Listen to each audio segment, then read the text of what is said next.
Hey gang, and welcome back. These videos are brought to you by Card Conduit, the best place to sell your unused collection fast and easily. 401 Games, Canada's top shop for all your hobby and TCG needs. Dragon Shield, the strongest sleeves for your strongest decks.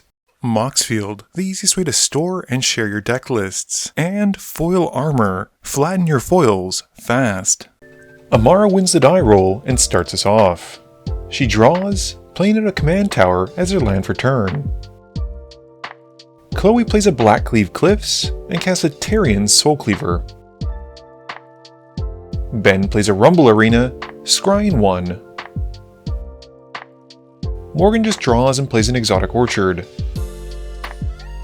Amara's turn has her playing a Swamp and paying 2 for an Arcane Signet. Chloe draws, playing at a Command Tower, and she then casts a Runaway Steamkin and ships it. Ben plays a Snow-Covered Forest and brings out Haru. Morgan's land for turn is Llanowar Wastes, and he casts Farseek, going to find a watery grave. Amara plays a Shivan Reef, and then brings out Fire Lord Azula.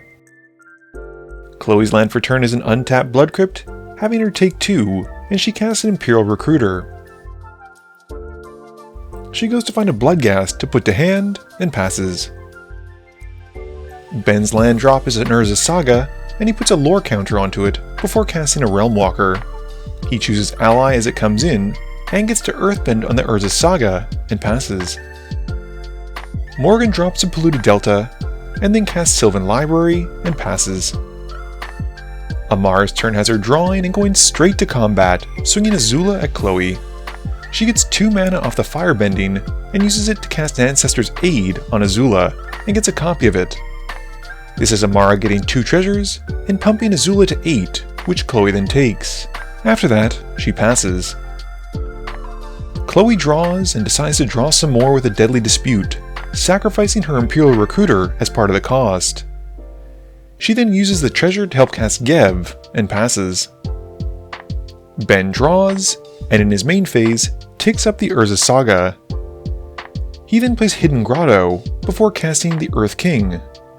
This allows Ben to Earthbend onto Hidden Grotto, and he makes a bear token, and then passes.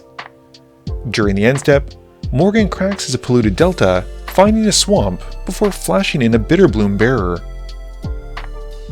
Morgan loses a life to make a fairy token on his upkeep, and then draws with the Sylvan Library. He doesn't keep any extra cards though, and then plays a Flooded Strand for turn, and cracks it to find an island. Morgan then casts Maralen, exiling Chloe's top 2 as she comes in. He casts an Agitator Ant for free, and then passes. During the end step, Ben, Chloe, and Amara all agree to take the 2 counters from the Ant and put them onto a creature. Amara draws and casts a Brotherhood Regalia, and equips it onto Azula. Going to combat, Amara swings Azula at Ben, who takes the hit for 6. She passes after that. Chloe draws and moves her Tarian Soulcleaver onto the Steamkin, and then casts Reanimate to bring back her Imperial Recruiter. She goes to find a Mindless Automaton and puts it to hand. Moving to combat, she swings the Steamkin at Amara, dealing 5 and passing. Ben floats a mana with the Urza Saga in his main phase, before sacrificing it to go and find the Ozolith. Ben gets to return Urza Saga to the field though, because of Earthbending, and he moves the counters that sacrificed onto the Ozolith as well.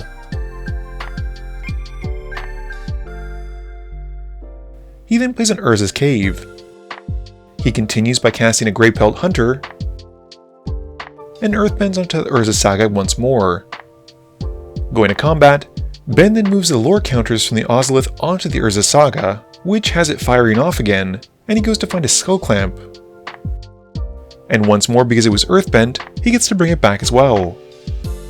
Ben then swings the bear token at Amara, and gets a forest from the Earth King.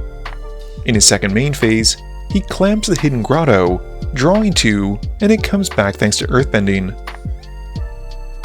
Morgan makes a fairy token off the Bitterbloom Bearer, losing 1, and exiles Ben's top 2.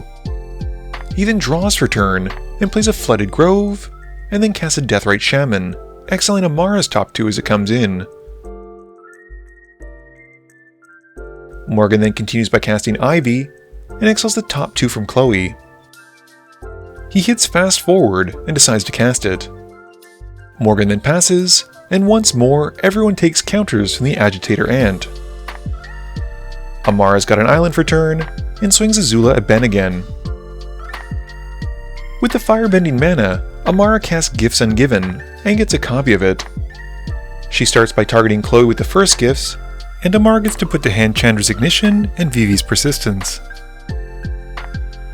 Amara then gives the second gifts to Ben, which gets her a Demonic Tutor and a Prismari Command. She then continues by casting Vivi's Persistent and gets 2 wizard tokens, and Ben then takes 8. After that, Amara passes.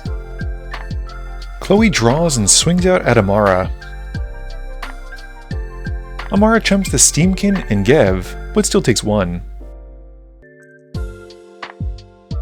Chloe's second main phase then has her casting All Will Be One, which has Amara responding with an offer you can't refuse to counter it. Chloe then continues her turn by casting Yahenni, and then removes some counters from the Steamkin to make mana to help cast a Mindless Automaton. She then casts the Ooze and passes. Ben draws, and in his main phase takes up Urza's Saga, and then plays a Snow-Covered Forest. He then casts the Great Divide Guide, earthbending onto a forest. Ben continues with an Oran Reef Survivalist, and earthbends another forest. He then clamps a forest with a Skull Clamp, drawing 2, and returns it because of earthbending. He then casts an Exploration Broodship. Ben then stations up the Broodship to 4 so he can play an extra land, and he plays another Snow-Covered Forest. He follows up by casting a Crop Rotation, sacrificing the Snow-Covered Forest, and goes to find God's Eye. Ben then goes to combat, and sends his Bear and Grey Pelt Hunter at Chloe. This gets him 2 forests off the Earth King, and Chloe blocks the Bear with Yahenni, but takes the rest. After that, Ben casts Match the Odds, and makes a 14/14 ally with it. He then earthbends on Urza's Saga again, and then equips the Skull Clamp onto his ally token and passes. Morgan once more makes a fairy token, losing 1 and exiling Chloe's top 2. He then draws and plays out a Formidable Speaker, discarding Maskwood Nexus to go and find Selfless Safe-Right. Morgan then continues by playing out a Spymaster's Vault as his land for turn, and he sends Ivy and the Bitterbloom Bearer at Chloe. After that, once more, the whole table agrees to take some counters from his Agitator Ant, and Morgan passes turn. Amara draws and plays Wizards of Fae. She then swings Azula at Ben, and uses the Firebending mana. She then casts a Chandra's Ignition, targeting Firelord Azula, and holds priority, following up with a Sazakap's Brew. She gets a copy of that as well, gifting Ben a fish, and pumps Azula. Morgan also gets a copy of the Brew and Ignition because of Ivy. Morgan responds to this with a Selfless Safe-Right to try and protect his board, and Azula then deals 24 damage to each opponent, knocking out Chloe and dropping Ben to be within lethal range once Azula connects. After that, Amara plays a Sunken Hollow and passes.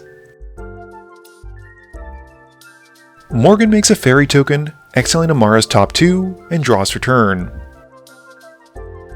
He then plays a Chomping Changeling, exiling 2 more, and destroying the Brotherhood Regalia. Morgan then continues by playing a Volrath Stronghold, and he casts Kedis from Amara's exile cards. Going to combat, Morgan swings out at Amara, dealing 12, and then passes. Amara draws and plays Urborg, and casts Nibelheim of Flame. This has Morgan responding by casting Essence Flux to try and flicker his Chomping Changeling, but Amara counters it with Stubborn Denial. Morgan's board is then wiped, and Amara then swings Azula at Morgan. He tries to flash in a Scion of Una to chump, but Amara is ready, casting Prismari Command before moving to blocks to take it out and make 2 treasure tokens.